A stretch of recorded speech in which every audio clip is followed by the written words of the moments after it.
Hello everyone, I'm Dr. Darsh Shah. And I'm Dr. Altamash Raja. And welcome to Medicine Redefined, a podcast where we will explore the often overlooked but necessary components of health, what we consider to be the fundamentals. We will investigate topics and practices that can give you and your patients the best chance to optimize a healthy lifestyle. It's time to move the needle forward and put the health back in healthcare. All right, guys, welcome back to another episode of Medicine Redefined. Dr. Aleea Gupta joins the show today to detail what life in the life of a direct primary care doctor looks like. Dr. Gupta obtained her Bachelor of Arts from Duke University and went on to medical school at the University of Florida.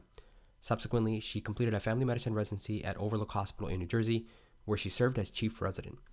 She has previously been the assistant professor of clinical medicine at University of Southern California, and she's now working in her own practice in the direct primary care model right outside of Chicago, Illinois. Her mission is to partner with patients to help improve their health. By using a novel business model, she hopes to improve transparency and provide superb, cost-efficient care. She's also inspired to share her story and provide insights for the next generation of doctors on reevaluating how we can deliver exceptional care. So we touch on a lot of that. Specifically, we talk about her journey into DPC. We define, of course, what DPC is, the specifics of building a practice, the day-to-day life of a DPC doctor, building systems to streamline care for patients and improve efficiency for providers as well. We also touch on the need for such a model and how this can help mitigate some of the current issues our healthcare system faces today. To name a few, they include price gouging and predatory billing practices, stuff that we'll certainly touch on more in the future episodes. Dr. Gupta is a wealth of knowledge, and she's very active on social media. So if you guys find this conversation interesting or wish to learn more about DPC, be sure to give her a follow. Now, without further delay, please enjoy this episode with Dr. Aleea Gupta. All right, Aleea, how are you? I'm fantastic. How are you guys? We're doing wonderful. It's a privilege to have you on here. Like we were just talking offline a little bit.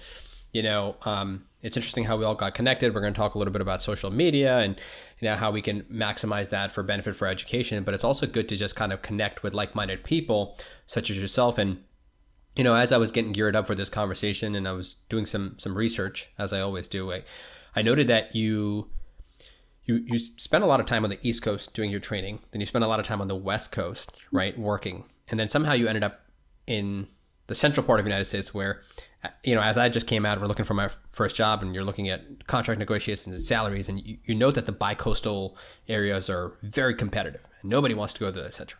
So my question is, how did that happen? How'd you get there? So the joke is that my father sort of dragged me all across the globe growing up. I'm originally from Guyana, which is in South America, the West Indies, but I'm, Indian, Desi by descent. And I just thought when I got married that I would finally get to stay put, but my husband has done the same thing and dragged me everywhere. So we trained on the East Coast, as you saw, and then moved to the West Coast for his work. And then we lived there for several years and had our first child there. And then kind of around that time, we were in LA at the time. Around that time, we decided that LA is a little bit of a challenging place to bring children up, at least to our opinion. And at that time, he was getting ready to move out of academic medicine into private practice. So he found, we found the best area that we could that was in the middle of the country. And great job, great community. That's what brought us to Chicago suburbs. But, when you've lived on the coast, you never fully let go of that. So we took our kids to the tri-state area this summer, and one of them is New York all the way, and one of them is no way, and then they've been to California too, and they've seen the West Coast. So I think I'm just always going to be all over the place. Yeah, I think those who love, so now New York all the way, is it like New York City all the way or just? Yeah. And, so we both did our residencies in the tri-state area. I was in New Jersey. My husband was in Manhattan at the time. And so we had the full New York experience. And so when we took our children there, we were kind of looking to see, would they take to that environment or not? And my daughter was, yes, I love it, the city, everything. And my son was the one who was like, no way, no, this is not for me. So we all find our perfect location, right? But we're blessed in the US to have so many different types of locations where you can work and so many different types of medical opportunities too. Absolutely. So you are outside of Chi-Town. you're practicing something called DPC, or direct primary care. Now, that's not something that we've talked about on this show before, so I want to get right into it. What is it? How did you learn about it? And what made you pull the trigger to go for that? So direct primary care is a completely grassroots, independent way of setting up a primary care practice. There is a direct specialty care or a direct care kind of branch, but the most common type of practice is just a primary care practice, internal med, peds, or family practice. And basically it's set up along the lines of a concierge practice, but it definitely has a goal of providing affordable medical care to the community. And so by that, the physicians typically just set it up by themselves. You pretty much open up your business, and rather than billing insurance, you charge a cash membership that is based purely on age, so not on pre-existing conditions. And so that can range typically from around 60, 70 a month up to 100, 120, again, based on the age of the person. And for that monthly fee, they have unlimited visits with their primary care doctor with no copay and no secondary bill for the visit. So it's essentially like a gym. So they're joining your practice and they can see you as many times as they want per month for that flat fee. And then the other side that makes it very affordable is typically the physician running the practice is able to offer discounted labs at cost, which are very inexpensive, and then typically meds at cost, and then radiology for cash prices. So for anybody who doesn't have great insurance or has no insurance, it kind of covers all the aspects of primary care in an incredibly affordable way. So that's the patient benefit, but then for the physician, it also means that you can have a small practice. Most people will cap at, say, 400 to 600 patients for a full time. You can spend as long as you want with your patients. You can see as few as you want per day, do a lot of virtual care. And then many, you can set it up around your lifestyle. So it's a really simple and fun way to practice. And I found out about it when my last job, which was in urgent care, I was working there a couple shifts a month, and it worked really well when my kids were little. But the company that I was working for ran out of money and literally stopped paying me. And I just couldn't even believe that like this happens to doctors. You show up, you do your work, and they just don't get paid. So when I had to leave that job, I had, and I'm older, I'm 50. I had worked a couple places before that. I did not want to go back to the type of practice that I had in my prior jobs. Very busy, 20 plus patients per day, very little time with patients. And so I started looking around, and I heard about the model, and I met one of the women who would open her practice, I think about 2 years before me, and heard all about it, heard, what are the basic things you have to do, how do you set everything up in a legitimate and legal way. And then I sat down with my husband and said, let's just try it. And if it doesn't work, then, I will go work for one of the big health systems and just figure it out. But I'm 4 years in, and I am full. My practice is capped. I'm not taking any new patients. I hit the income goal that I wanted to. And I really love it. And that's the best part, I think, is that it's such a fun way to work that it doesn't feel like work. And that's why I want other young docs and just other docs to know that this is an option. You can make it work and probably enjoy it a lot more than you would in certain other settings. So I know why the price escalates with age, but for those who might be asking that question, why is that the case? It's because I think in primary care, you figure out that the older a patient is, the more extensive, first of all, the more extensive medical history they have, right? And then the more likely there is to be for them to have coexisting conditions, or their risk of different things goes up. So seniors tend to require a bit more work than younger people. But having said that, you can certainly have the opposite. I've got some seniors I never see, and I have some higher utilizers who are younger. So, and again, there is no law telling you what your price point should be. So you can decide, maybe you want to only switch prices at age 60 or 50. And some people do that. They have one flat price below, one flat price above. Some have one flat price from, age 20. So you can decide based on your practice how you want to structure. So you said your patient size, is anywhere from 400 to 600. What is it usually, right? If you're working for like a private practice that's, not DPC model. So when I worked in an HMO practice in California, I want to say that our panels were 2 to 3,000. So I think on average, 2 to 3,000 is about most primary care. I've heard that some places, will inch up towards 4,000, but 2 to 3 is probably the national average. And that's an insurance-based I see. service, Okay. right? So how much time are you spending with the patient then, now that you're 5 times less than what it would be? Yeah. And again, it's however much I want to spend. So typically, if it's a new patient or a physical, I'll just block an hour, and if it's a follow up, I'll block half an hour, and that way, sometimes there's never any need to rush. Many times we're done early, or if we're not, and there's some extra stuff, that's plenty of time. I mean, an hour is plenty of time to get everything you need done, and likewise for a follow up, 30 minutes is plenty, unless it's somebody who I know just needs a little extra, then I might make it 45 minutes. Just, Got it. Okay. I want to get more into your business model as well, but real quick, because I know a lot of people, when they think about this model, they hear the word concierge, or they at least see that and they think, whoa, that's really pricey. A lot of people stay away from that, physicians and patients included. Can you explain the difference real quick between DPC versus concierge? Absolutely. So the concierge model, I think, has been around a lot longer. It is definitely insurance based. So, and I may not have made it clear, but a typical DPC practice um, does not take insurance. So a patient can join and have insurance, or they can be uninsured. But either way, the DPC doctor will not be billing insurance. But with a concierge practice, there's a membership fee to join. It's typically by annual, and the price point is at least double, if not triple or more, the price point of a DPC practice.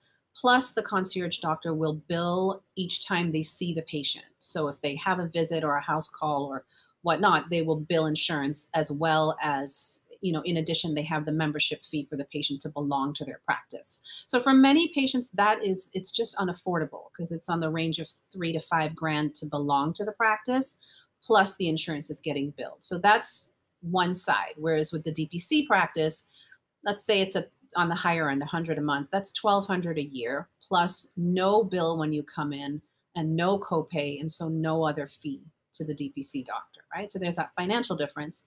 And then I think because of that, most DPC docs inherently make it very clear what they're going to do and not do. Most of us don't go to the hospital, we don't make house calls, and you're catering to a patient that is more middle class, blue collar, maybe even lower income, could be executive.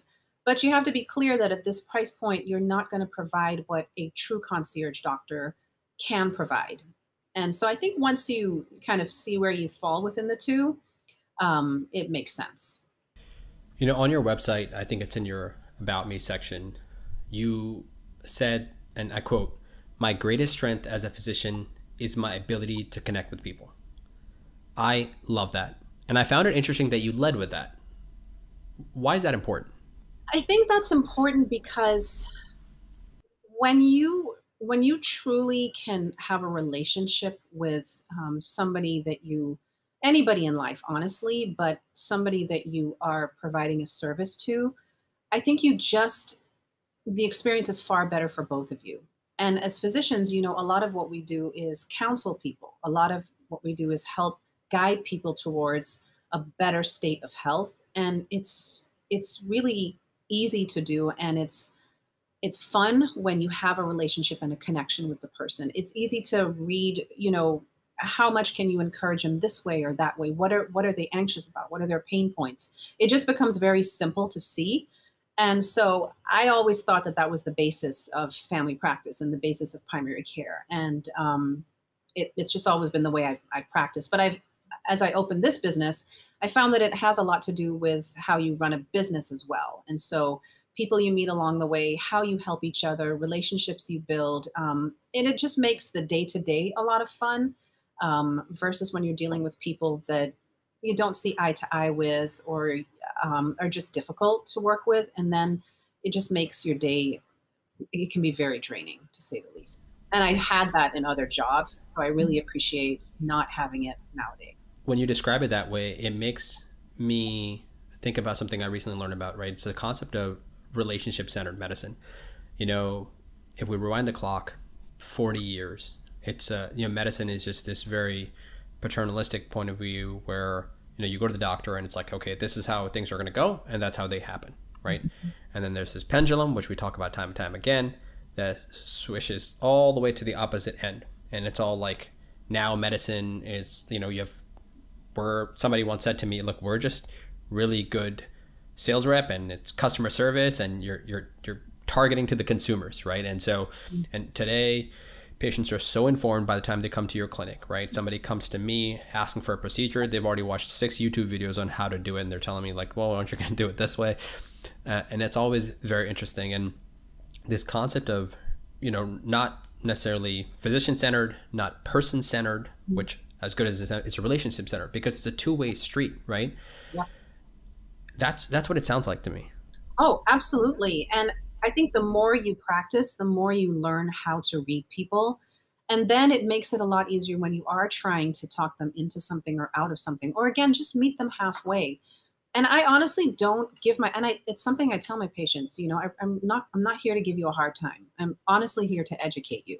And if there's a choice you make that maybe isn't, what my first choice is, whether it's vaccinate, not to vaccinate or to start a medication or not, I'm not going to get angry at you. I'm here to meet you. I'm going to educate you though. And I will tell you what I'm worried about.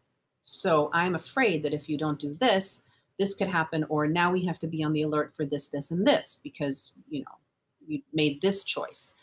But I don't think people want to be scolded. And it's maybe there are still certain side places in medicine where that works, but I don't think it does in primary care. Yeah, I think we live in a world, a lot of with social media, there's a lot of noise, right? And people don't get heard.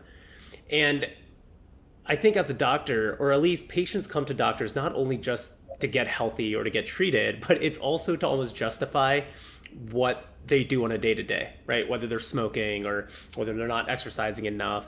And again, I think you nailed it. It's not about necessarily telling them that they need to do X, Y, Z, but encouraging them, coaching them, right? I think our role as a doctor has changed in a way, to make it more about wellness, to make it more about coaching and educating, right? To actually take the root of doctor in Latin, meaning to teach. So I really love that perspective, that concept. And I know it's definitely something that I've been using throughout residency. And it's really funny because whenever we have a quote unquote tough patient, I'm that person that gets called on, right? And it's like, hey, we need you in the room. This patient's leaving AMA. What are you gonna do? And I'm like, the problem is you're forcing something down their throat when they don't want that, right? But as long as you educate, you take a marker and you draw on the board the anatomy, you start to actually get information like through their minds, right? And so I find that model of at least patient-centered care to be very helpful, for sure. I want to transition more into your practice, and when we do this, if you can you teach it in a way that's for, let's say, me or a resident that wants to get into DPC, but also for a patient who may not have heard what DPC is, because I still think it's very unknown. So let's start with insurance. So you talked about how the patient would bill for insurance, right? Let's get started, I guess, in terms of teaching a resident how they would get started with this practice, especially from the that standpoint. Sure. Okay. So the first thing is obviously to do your homework, because you're opening a business, and I had no business background. Most of us don't. There are a few docs who are, MD, MBA, or, more entrepreneurial to begin with. But whether or not, you definitely want to do your homework and find a resource, whether it's how to open your DPC practice, whether it's working with a mentor, but get your ducks in a row to open the practice, right? And so things you want to do, you have to start a business entity, things like a business license, open a business bank account. You have to find a physical space where you want your practice to be that has to be zoned for medical. So you can't just go into any old, space. You have to make sure it's zoned for medical. And then once you pick your space, right, then you have to start setting it up to provide the services you want to provide. Whether that's buying your equipment, whether if you want to do procedures, everything you need. You do not have to start with staff. And that's something I think most people are surprised to hear. I started without any staff and I still have barely, I have maybe like 5 or 6 hours of admin time a week, but that's it. I do everything myself.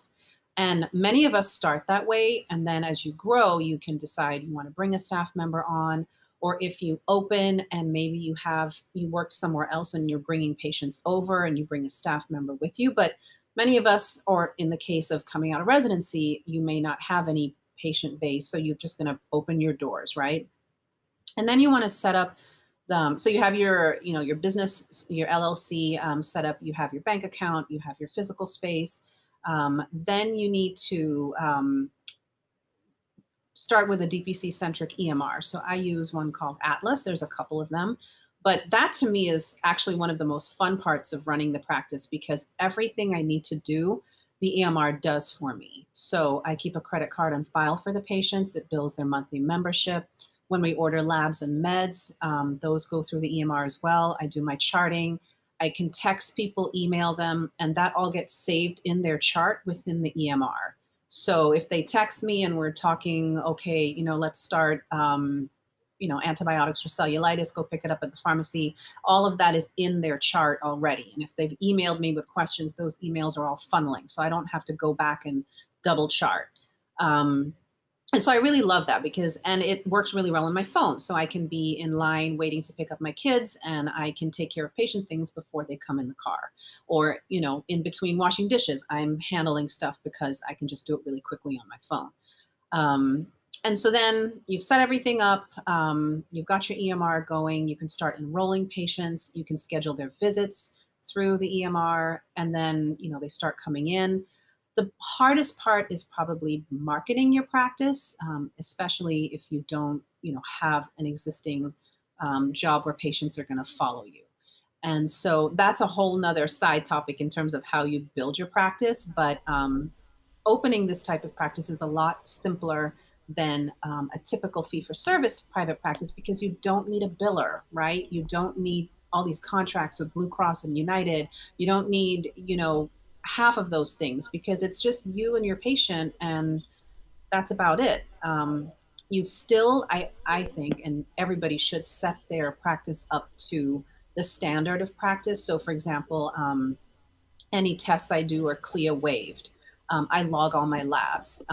You have OSHA and the fire code and all the other things you need to have a business because you want to protect your license, right?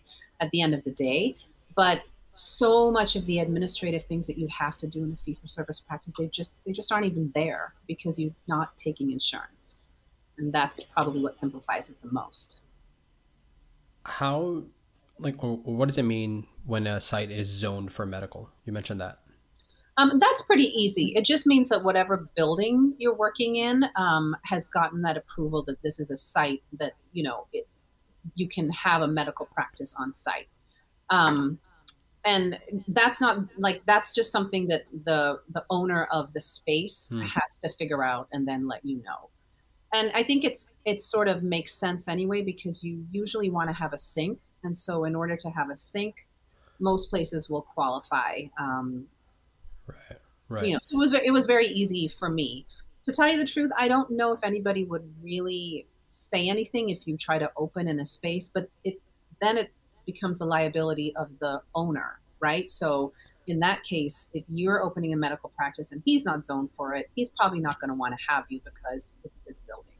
So that's just a small detail though. And, in most places there are tons and tons of medical spaces available. So that's not usually an issue.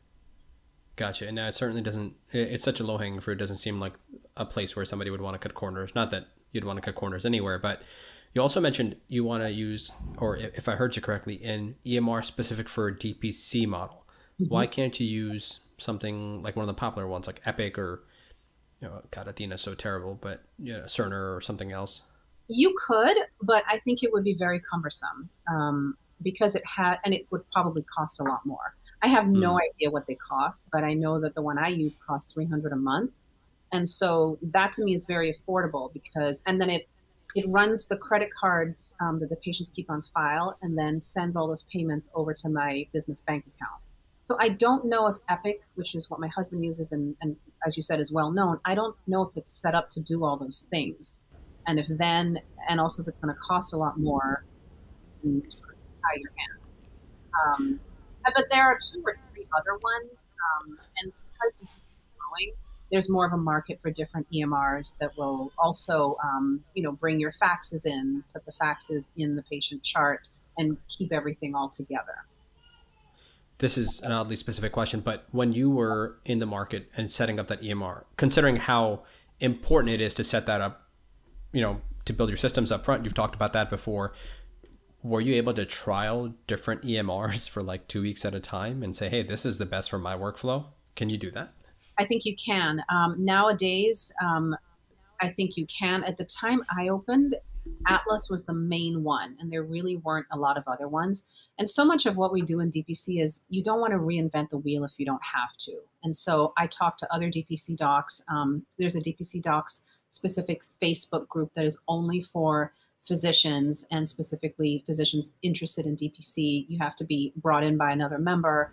But there's, many, many threads about debating one EMR versus another, hitches with one EMR. What happened when, you didn't like it and you changed your mind? So at the time I opened, there was really only one and I liked it.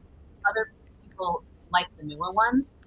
I'm very old school. And so it kind of blew my mind that you could just use a macro and have an entire, HPI and PMH filled out for you, because I'm from those days where we hand wrote all that stuff in the ER at night, and I'm still remembering how much my arm would ache from writing 10 HPIs by the time the morning came around. So the idea that you can spit it out with one hashtag is insane.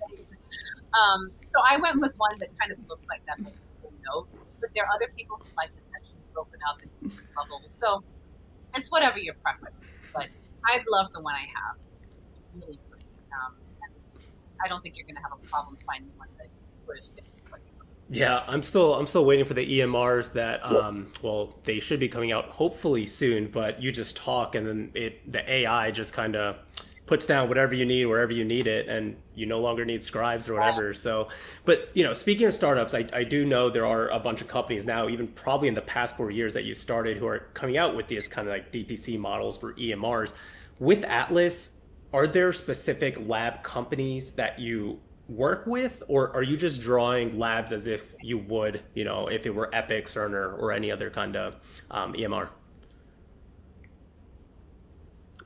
So with labs, the first thing you have to do is you have to find a lab that can do your blood work on your patients. And so since I didn't have staff, I wanted to use a lab that had a local draw station where I could send patients, because I do everything, but drawing blood is one that it's far too time consuming, because it's not just collecting the blood, it's the spinning and labeling and all of that. So I knew that was one area that I was just not going to take on.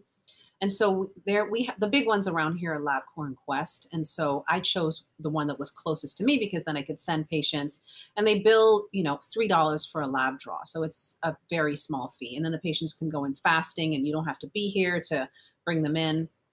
So what I did is, and what most DPC docs do, is they approach their local rep and they ask to set up a wholesale account, which will usually give them a very big discount on the prices of the test. So typically my prices are 75% off of what LabCorp bills insurance, right? So let's take, CBC as an example.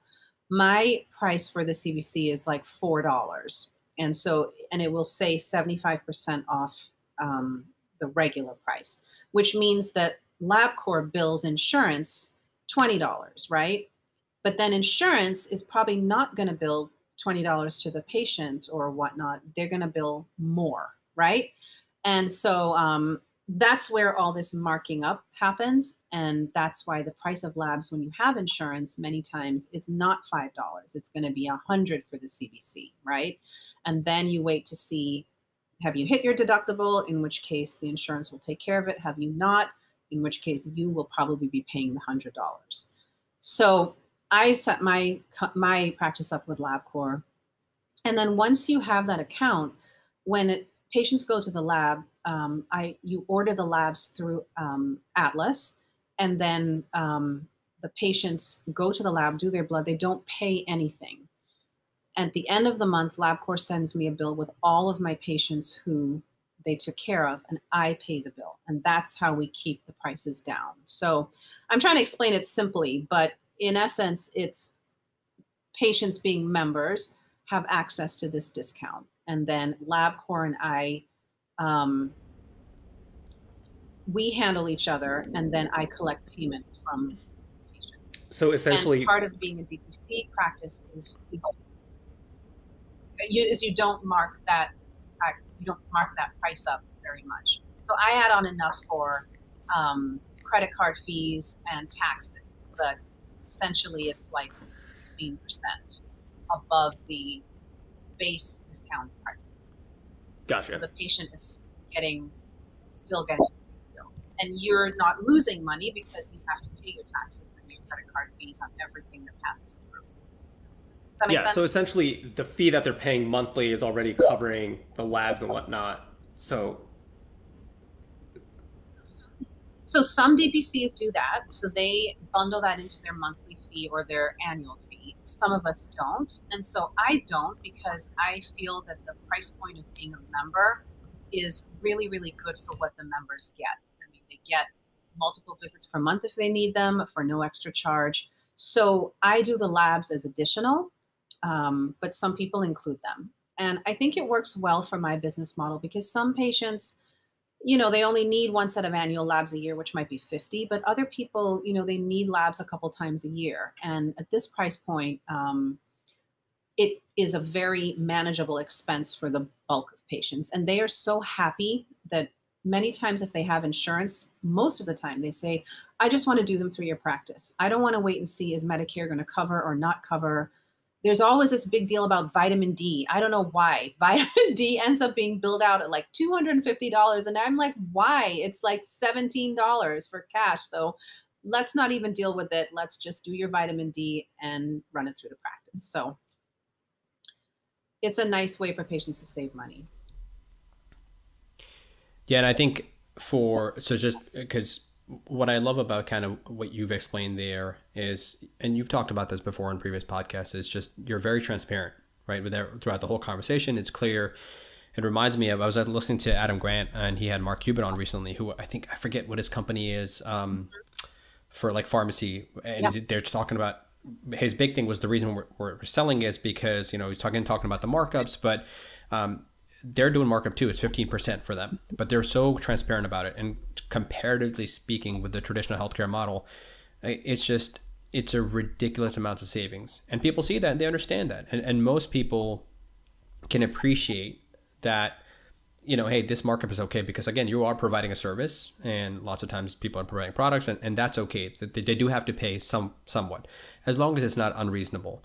And I think the best thing about transparency with respect to all this is I've had countless conversations, and I've actually been on the side, right, on the patient side. I think Darsh was talking about the AI. I think Peter Valenzuela, one of our previous guests, came and talked a lot about that. And I mentioned this story where I was just fighting a bill, which just made no sense for the longest time. And every time I would call the insurance company, they would reroute me to the doctor's office, and they just couldn't figure it out, like where the mistake was. Like they could not figure out their own billing system of like how it translated into my benefits and why I was being charged. Again, because I just knew my benefits inside and out. And so, that type of confusing system when nobody gets, and people are just likely to believe, hey, like something has to be wrong here. It doesn't make sense that a vitamin D, which is a quick stick, costs like, I don't know, a couple $100. And I think for the record, it's important to note, like I'm looking at your pricing here. And I mean, you've got like, for somebody ages 18 to 30 for an individual membership, that's $75 a month. Is that right? Mm-hmm. Yeah. And, I know Darsh asked you that question, and my immediate thought when I look at that is, wow, that's amazing. And in it, you're talking about how like unlimited visits, right? And I know you mentioned elsewhere that you kind of make yourself available 7 a.m. to 7 p.m. Mm-hmm. I can't help but think is if somebody has unlimited access in the amount of time that you've allotted for work hours, is how could that possibly be a good business model, a profitable business model, right? Hmm. So much depends on how who joins your practice and how your practice evolves, where you're located in the country as well.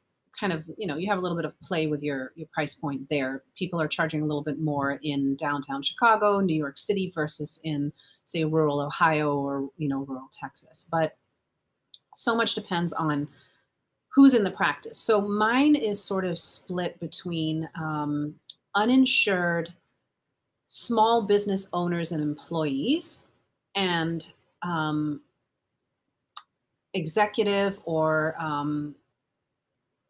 more chronically ill patients, a couple Medicare patients who need a bit more personal care than they can receive even using their insurance. And I didn't really set out, I've actually never really discharged a patient from my practice, believe it or not, in 4 years.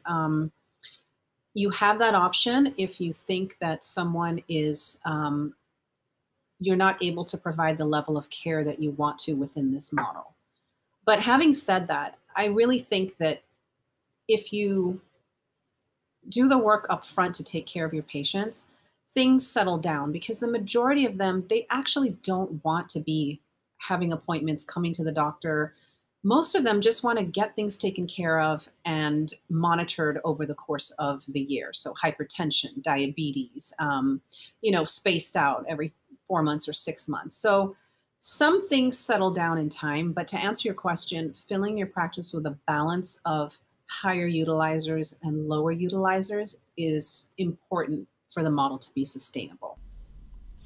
So the discharge part, I get that. I mean, certainly nobody wants to do that because you never want to feel like you're abandoning a patient just because they're utilizing their resources. And again, I want to be clear that we're not suggesting that somebody is inappropriately using their resources, but just more than they Sure. might want to. The another solution I would see is, would you ever consider just saying, hey, we're going to upgrade you to the next level membership, even though you fall in this age bracket? I know you have it set out there. Did you consider something like that? Would that make sense? I had that conversation with one patient, and he was willing to go up.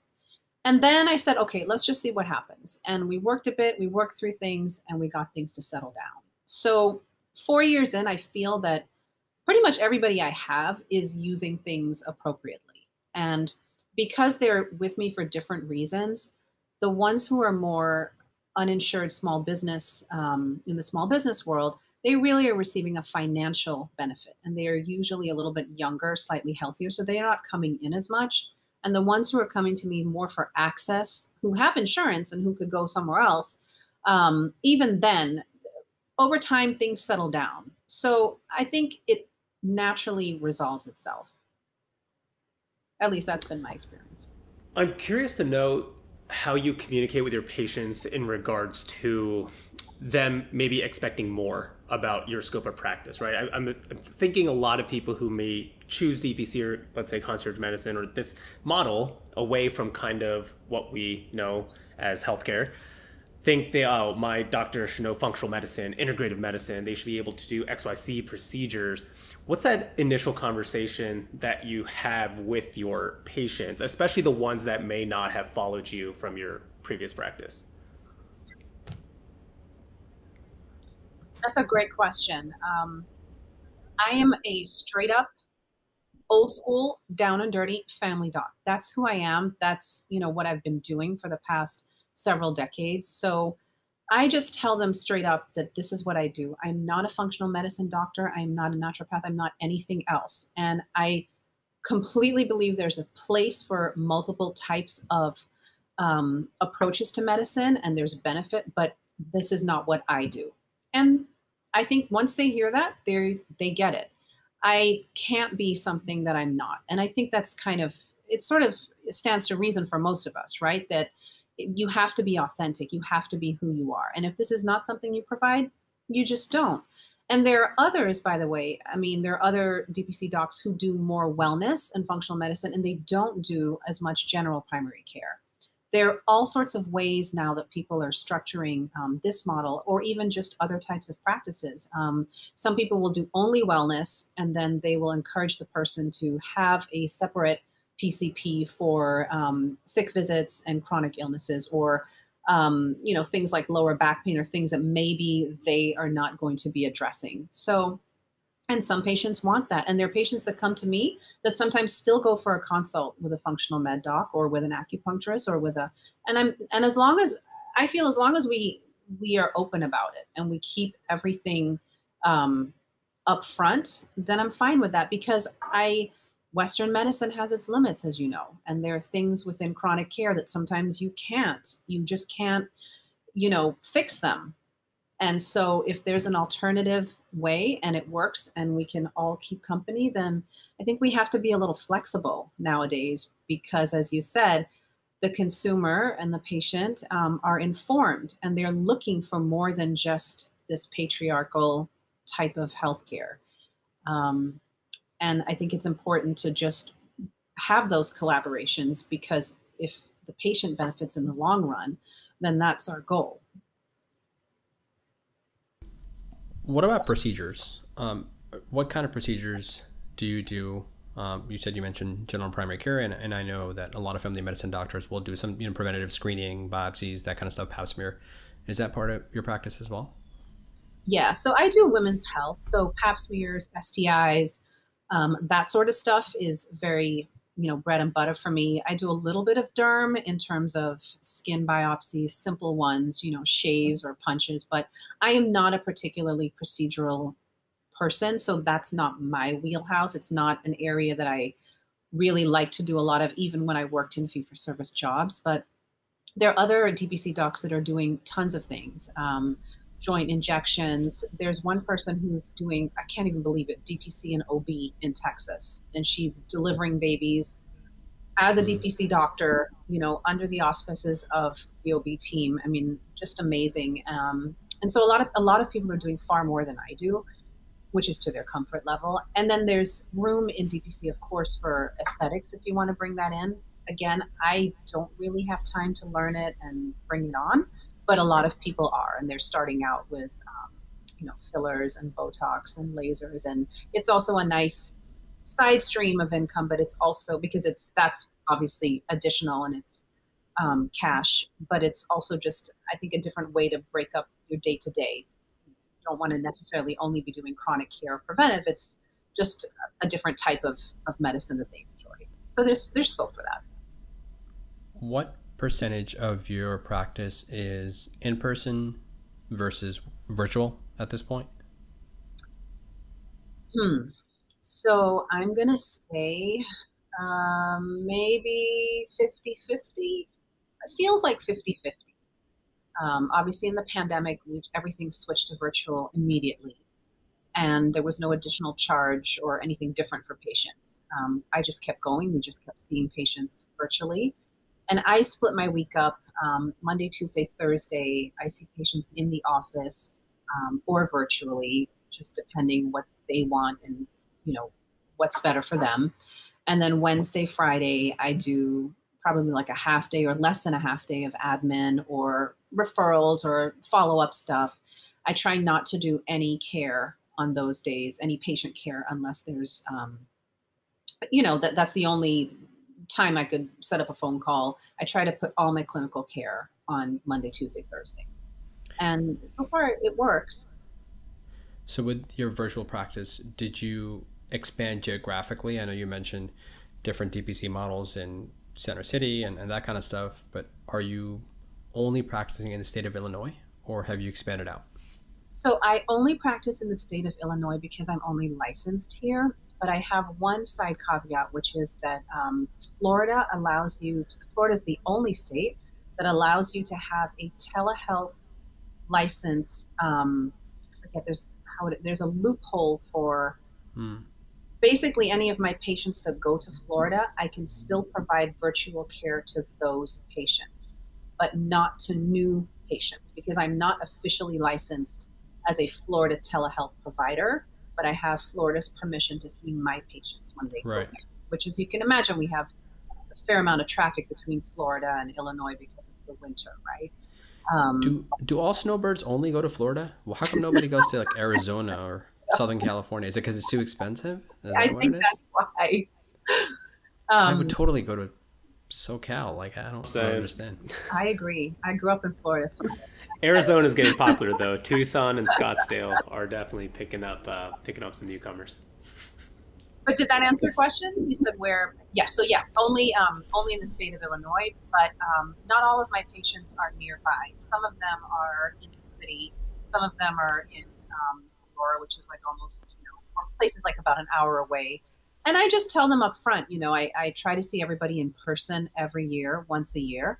But beyond that, it just depends on how acute they are. And they also know that if something's happening, I'm here for advice and triaging. But obviously, if you have an immediate issue and you can't drive an hour to see me, I'm going to guide you to urgent care or the ER or whatever's nearby to get that addressed.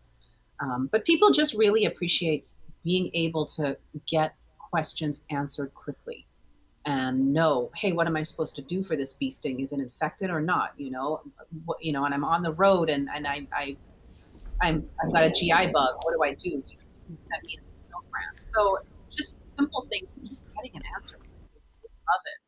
Yeah, can I ask? So you talk about, people emailing you questions. How much of your day is split up maybe from number of patients you see versus number of questions you're answering throughout the day for your patients? So I like to do texting because I've been solo the whole time. And so for me, texting works a lot faster than phone. So I get literally, I don't know how many texts I get in a day, but I can handle things very fast, whether it's can I move my appointment to 2 weeks from now, or can I get a refill, or I'm not feeling good, or I have ear pain. What do I do? And I'm very strict about my time parameters of when I'm available. So as you guys heard, 7 a.m. to 7 p.m. Monday through Friday. So I get the bulk of everything during that time frame, and I get it answered in that time frame. After 7, if it's not urgent, it's not going to be looked at till tomorrow. Same as the weekend. And there are a couple people, they forget and whatnot. And I just generally remind them if it's not urgent, it will be handled Monday through Friday. And I think keeping that parameter really makes the evenings and the weekends not stressful at all. And the other thing I do is if I have somebody who's sick, um, I check on them usually daily until whatever it is. So this is a great help with COVID because people are, they're nervous and they don't know when have we turned the corner, when do I worry, and simple things they don't know, like take Robitussin DM for the cough. You don't have to just suffer through the cough, or talking about Paxlovid within the first 3 days. Do you want to start it? Do you not? So just sending them a text every morning for like a couple days until I feel like they're out of the woods, I think really helps because then they know that they're just not forgotten. And that's a huge comfort that doesn't really happen in fee for service because you don't have time. Who has time to text, 25 patients every morning? Because you may have that many that are sort of on watch, right? You can't with that kind of volume. So urgency is subjective, and I imagine as I think the established patients they probably understood, and you after being explained, hey, this is an urgent matter, this is an emergent matter, right? This is what you can call me for. But again, my wife is a pediatrician, and everything is urgent, especially for new parents, right? So how how do you establish those boundaries, and how do you educate them on that, and is that frustrating? Especially as you're onboarding and getting more patients. I mean, getting from 0 to 600, that's a long way. And I can't imagine you built that over 2 months. It probably took a couple of years, right? You said you're 4 years in. Yeah. So remember, mine is super small because I'm part-time. I have part-time malpractice. I have part-time hours. And that's why you heard me say I am only in the office 3 days a week because I am part-time. And so I intentionally set things up that I was going to have the volume to make a part-time schedule and I was going to live a part-time life. And I'm laying that out like that because I also think it's easy to fall into a money trap with this model too. So obviously 600 patients is going to bring in a lot more money than 200, but you're going to have to look after those 600 patients and you don't know, are they all young and healthy, or you don't know how it's going to fill and how you're going to control how it's filling, right? So you have to be mindful of how you want this practice to fit into your life. And that's where boundaries are so important. Um, does that kind of answer a little bit? It does. Yeah, it does. So let's talk a little bit about outsourcing, right? You mentioned at the outset that it's very important to, establish your systems, emphasize on the EMR, how you can kind of coordinate everything through that one system. And initially, you said it's not necessary to kind of have staff, but at some point, right, it's that tipping point where you're like, I think it might just be worth it to have a little bit of admin support, even though you're part time, to kind of field some of these messages, kind of filter through and reach out to me. Or have you found yourself that you're at that point, and how does one know that they're at that point? That is an awesome question. I think you really have to look at your numbers, know your numbers in terms of um, how much do you want to bring home? How much are you willing to pay for a staff? How much time do you have to commit to? Because in person, it may be hard to find somebody for, say, less than 10 hours a week in person, but you could get a virtual assistant and, have, go by the hour with them. So you have different options. For me, I just was determined to keep it keep my overhead as low as possible. But I knew that came at the cost of me working. So when I found that the number of repetitive tasks that were sucking my time in a way that I was just kind of dreading getting to them was building up, that's when I started looking for some help. And it's different for everybody, but for me, I what it was for me, it's going to sound really silly, but it was the filing of documents, the taking things out of the fat, moving them in to the charts and labeling them and all that. Like when they come in, that's the part that was driving me crazy. Or all of these things coming back from when you prescribe something electronic and you got to download that and put it in the chart. Like that kind of clerical stuff was where my outer limit was. But the other things and because I started with essentially zero patients, I set everything up as I grew. So by the time I got busy, I had already figured out how to do things very fast. And I was okay, we've already done that. We've already done that. We've already ordered strep tests. We don't have to order them again for 2 years. Like so many things were just done. I've already bought my furniture. I don't need to buy anything more. I already have paper gowns that are going to last another year. You all these things just happen. And there's less and less to do. And so the repetitive things, that was my indicator to myself. Dr. Gupta, ever see joint practices, or is DPC typically a one man sport, solo practice? No, there are quite a lot of joint practices. There's a practice in Gainesville that opened up with two women from the get go. There are quite a few big ones. I don't know if you've heard of Dr. Shane Purcell. There's a vanguard within DBC of, the earlier docs who started, who many of whom are now on the board of the DBC Alliance, or they were the ones who set up the DBC Doc Space group, Facebook group. Some of them lobby the government. So there are a few that have set up practices anywhere from 2 to 4 people. There's a place in Florida in Ponte Vedra that's hiring now. They want to bring somebody on. So I think I've seen both. I've seen people starting out as a group. I've seen people starting out individually and then adding. But I think probably the difference is I still think each person, no, I can't even say that. I was going to say each person has their own individual DPC, but that may not even be the case because in some cases they might be splitting the same patient load. But, they may have decided they want to do it that way, or they want to each have their own panel and then cover each other on call. Yeah, sorry. I was just going to say, going back straight out of residency, do you wish you directly went down the DPC model, or do you think it's worth somebody going through the traditional healthcare, practice, especially for family medicine, let's say, get that experience, get that patient base, and then transition over? So in my opinion, that's an easier route because number one, you get more experience in a fee-for-service practice upfront because you're going to be seeing more volume. And I remember an attending telling me it takes about 5 years out of practice to get really comfortable with being by yourself. And I remember that feeling of being unsure and calling people or just, having to see several times to feel like, okay, I know exactly what to do. I know what to do when this goes this way or that way, right? So you set up your own practice patterns. And then loans, whether or not you have loans or whether you're going to be, taking out money up front for this practice to build, because it takes time. You may not have a patient base to start. You may have, it took me a year to break even. And then it took me another, I didn't start making money until after my first year. And I didn't hit my goal salary till my third year. So that's a long time to be without that second income if that's part of your budget, right? Now, mind you, setting up a private practice of any type can have that same lag time, whether it's derm or whether it's plastic surgery or ENT. It can still have quite a while until it builds, and you have to expect that trajectory to be there. So I personally, looking back, would still have taken those 5 years of experience and, to make a real dent in my loans before opening.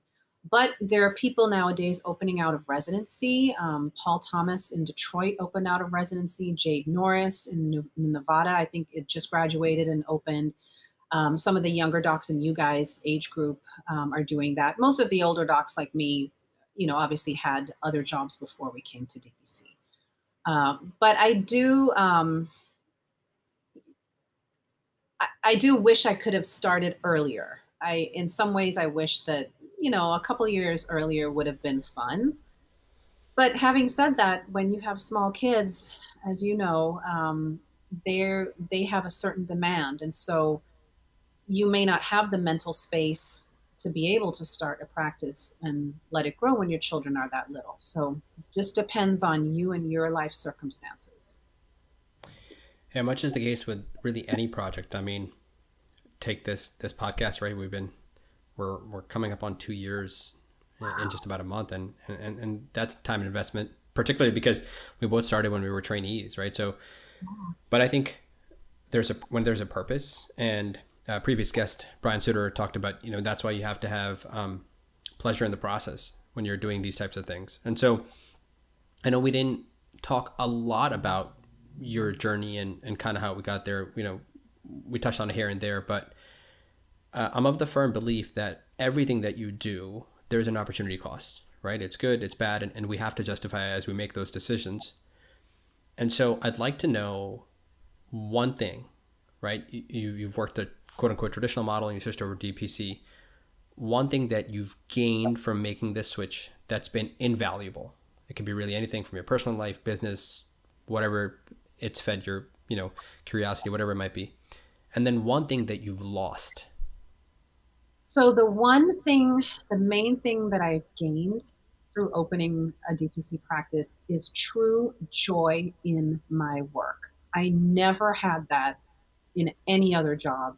I didn't. I wanted it. I had joy in my patient interactions, like just that little time with the patient.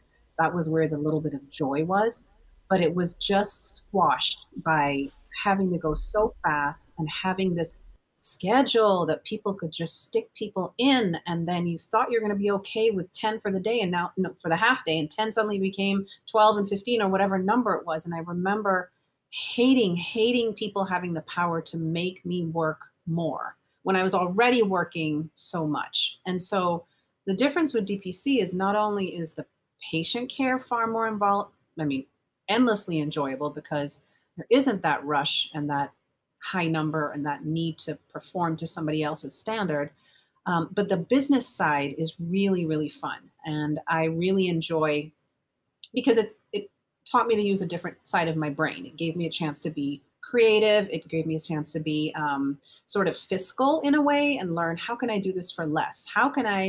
What can I do to keep these numbers down so that my income will grow? And so that kind of challenge was fun. And I literally, hours can pass, and I'll be like, oh, wait, 4 hours. Okay, I got to go home. I got to pick somebody up. So truly, truly enjoying all facets of my job is what I've gotten from DPC. And the one thing that I lost was having as much time for myself and specifically for self-care as I did before, because when I was just working 2 shifts in urgent care and, looking after my kids, I had more time to make sure I worked out at this time. I ate exactly this. I, didn't, comfort eat or whatever. And so when you open a business, and again, when you're building and trying and striving, something has to go. So a lot of the self-care I used to do kind of slid by the wayside, and I just was able to do the bare minimum, just barely do some kind of workout a couple times a week, and that was that. But now that the practice is full, I'm able to bring some of that back. So I'm now opening up that part of my life. Yeah, I love that, right? I think our generation, mine and alts, as well as Gen Z, if you look at the data and what we kind of value, it's that autonomy, it's that flexibility, but it's also having that passion to not only just focus on one thing, right, which is just medicine, but being able to live a life that's more full. And it sounds like you're able to truly do that, right? So I can only see more and more people as they come through this ladder of medicine and training start to understand DPC and really make a push for it to try to understand. We're also seeing a lot of doctors try to become more business oriented, as you said. Now, you have a reel on social media, so obviously a lot of people can check out your Instagram to learn about DPC. You're putting reels almost every day, really talking about the different facets of it. What are other ways, are there courses that people can go to learn the business side of things or just understand the different systems that need to be put in place? What do you recommend, or where do you recommend young doctors or even older doctors start? Mm-hmm. So I really think everybody has to read Doug Farago's book, because he's one of the early founders of DPC. Of course, he also has it's not quite a podcast. It's called My DPC News. And so it's a daily email. It's kind of like a place where he pulls together different things that are happening within DPC, whether it's a podcast or whether it's a course or whether it's just a daily blog. I guess it's a blog, you would call it. So that's called DPC News. There's the My DPC Story podcast that Marielle Conception runs, and that is amazing because it's hour-long episodes with individual DPC doctors telling their story, so how they got things going.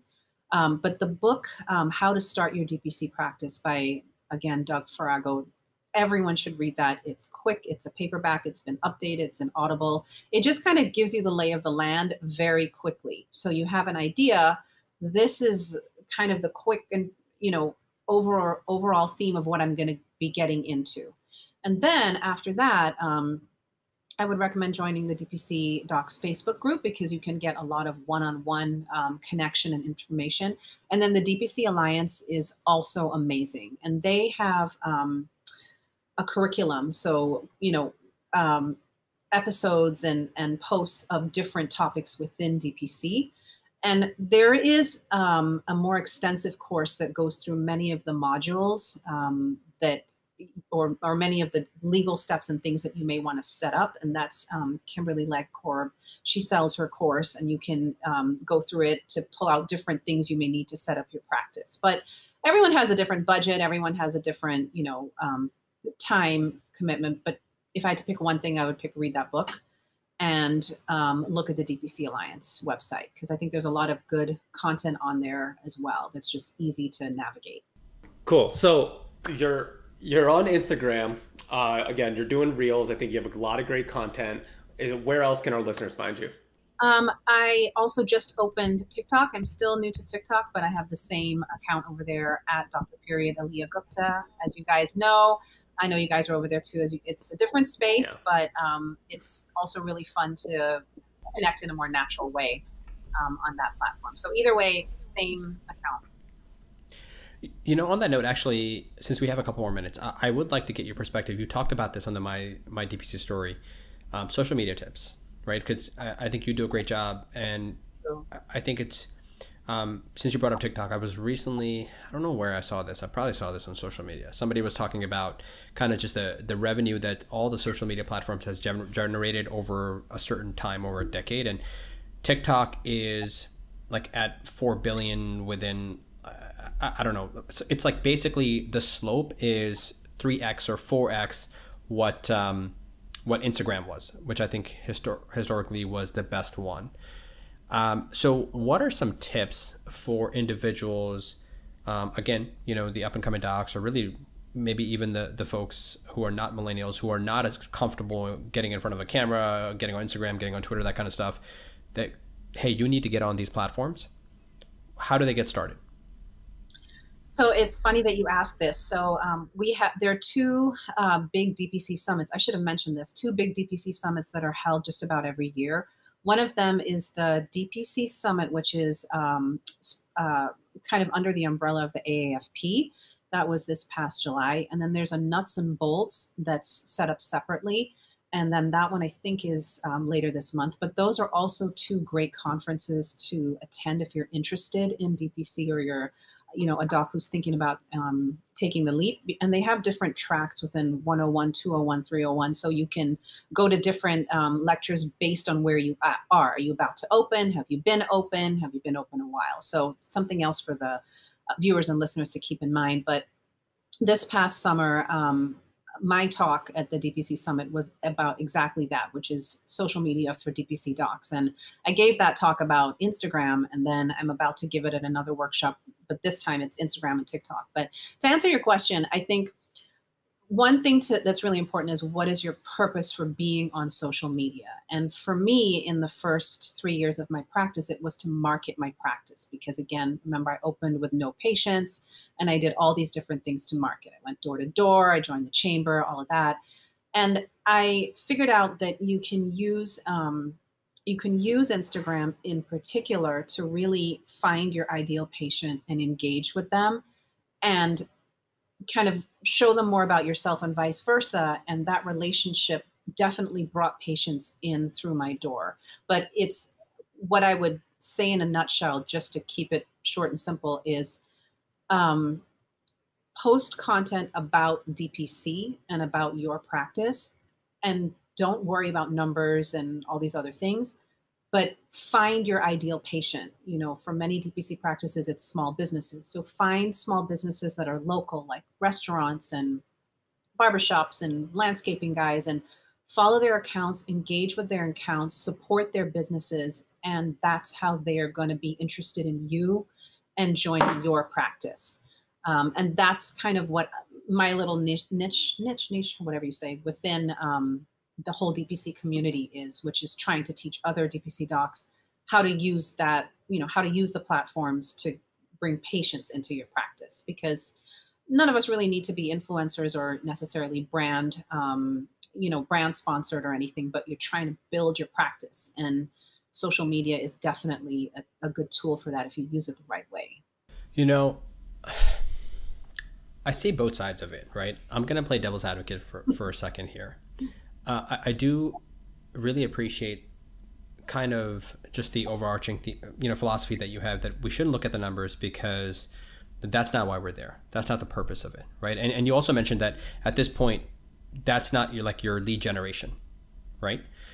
But now you're primarily doing it just to spread the message of DPC, right? I mean, often people will talk about, hey, look, the system is broken, we need to fix the system, or we need to do it a better way. And again, it's not lost on me, the name of the show is Medicine Redefined. So obviously we think that the things can be done a better way.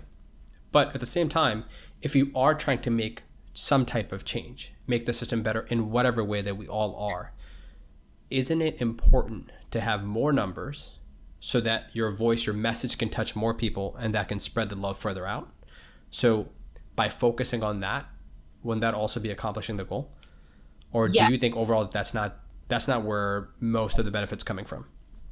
No, I probably should have qualified. When I said don't worry about the numbers, I just meant in terms of DPC docs who are trying to get onto the platforms to grow their practices, right? Because you're trying to get maybe 600 patients, and you want to get to those people and get to know them. So in that sense, I just meant, one of the things I tell them is not to get too caught up in the numbers, because you can still find your patients if you put your time into engaging with them, even if your account is not huge. But my account, I actually intentionally switched it over about a year ago when I started to fill my practice, because I wanted to do exactly what you guys are doing, which is talk to young physicians and future physicians about what is happening in healthcare and how to kind of find the best way to practice nowadays, that where where you can find joy and autonomy and all these things that we're looking for in our work, right? And I haven't actually gotten to it yet, but one of my goals, and perhaps it would be nice to, pick you guys' brains about how to do this, but I think you need to hear more from other physicians who are practicing in different places. And many times you can't hear about it until they leave. And so for one of the big themes one of the big things that's happening in the landscape, at least around here, is most small practices have been bought up by larger medical groups. So big medical systems, right, have been absorbing these small practices over the last 10 years. And then private equity is also coming in and buying out these medical groups. And so what's happened to physicians around here is the quality of work life has declined dramatically, and income compared to productivity has changed. But you don't hear these stories when you're in training, right? Who's going to tell you this stuff? Who's going to tell you? Nobody, right? And so the only people that know these stories or want to talk about it are people who have nothing to lose.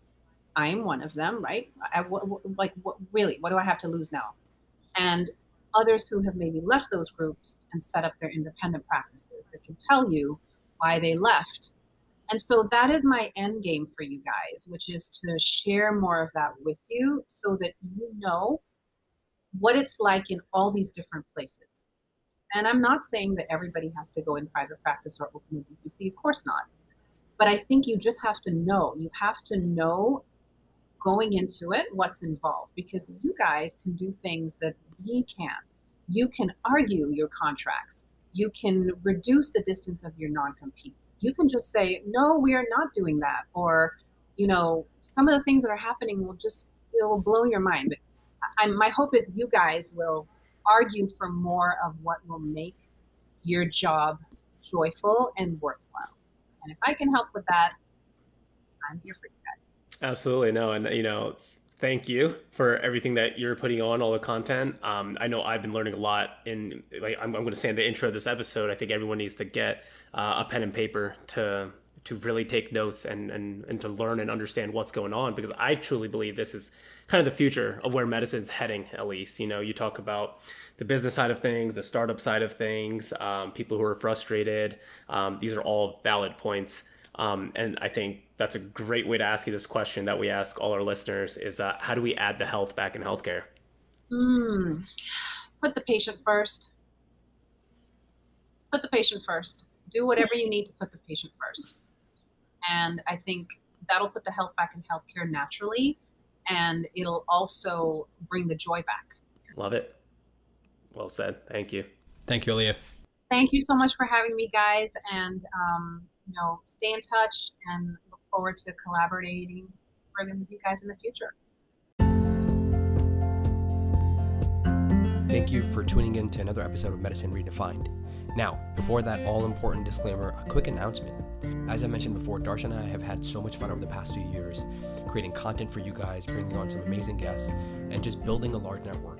But it comes with a lot of work. And so we're happy to report that our team is continuing growing. And so we're looking for a few motivated and driven individuals who are interested in working with us, being part of the community, and help us with some of the social media aspect, but also with some of the technical aspects of what it takes to kind of put a podcast together. And that might include audio, video editing. And so if you find yourself being skilled in those facets, then you might be a good fit. Also, you have to have an interest and you have to have a passion. Those are some of the prerequisites. But what will you get out of it, you might ask? Well, aside from the obvious, being part of a community, the large network that was mentioned before, and direct mentorship, you get to be part of a team that's interested in adding the health back to healthcare. If you've been a regular listener, you know that we're extremely passionate about this, and this is something we're going to continue to work on. And so maybe we can do it together. We are accepting applications at this point, and the best way to throw your name in the pool is to shoot us an email with your CV and a cover letter of why you think you'd be a good fit and what you might have to offer. The deadline for those submission is on the 23rd, Sunday night, ideally before 10 p.m. Eastern Standard Time. And then shortly after that, we'll be reaching out and talking about what the next steps will be. So the way to reach out to us, of course, with those things that I mentioned is directly at medredefined@gmail.com. We look forward to hearing from you and hopefully working with you. Now, the important disclaimer that everything in the podcast is for educational purposes only. It does not constitute the practice of medicine, nor should it be construed as medical advice. No physician-patient relationship is formed, and everything discussed in this podcast does not represent the views of our employers. We recommend that you seek the guidance of your personal physician regarding any specific health-related issues. As always, if you enjoy the show, subscribe, review, share with anyone who you think will gain value, and we'll catch you next time.